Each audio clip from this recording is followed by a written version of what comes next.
ଆଜ୍ଞା ଆପଣଙ୍କ ପରିଚୟ? ଦେବେନ୍ଦ୍ର ନାୟକ, ପିତା ରମେଶ ନାୟକ, ଘର ଘର ବାସୁଦେବପୁର 12 ନମ୍ବର ୱାର୍ଡ।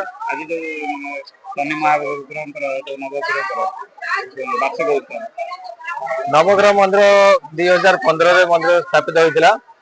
ଆଜି ତାର ବାର୍ଷିକ ଉତ୍ସବ ପ୍ରତିବର୍ଷ ଏଭଳି ପାଳିତ ହୁଏ। 1000ରୁ ଆରମ୍ଭ କରି 100ରୁ ଆରମ୍ଭ କରି ବର୍ତ୍ତମାନ 5000 ଲୋକର ଆୟୋଜନ କରାଯାଇଛି। ତାପରେ ଆଜି ବି ସୂର୍ଯ୍ୟ ମନ୍ଦିରର ପ୍ରତିଷ୍ଠା ଦିବସ, ତାପରେ ଲୋକ ଆଜି ଶେଷ ଦିବସରେ ଭକ୍ତଙ୍କ ବର୍ତ୍ତମାନ ପ୍ରସାଦ ସେବନ ଚାଲିଛି।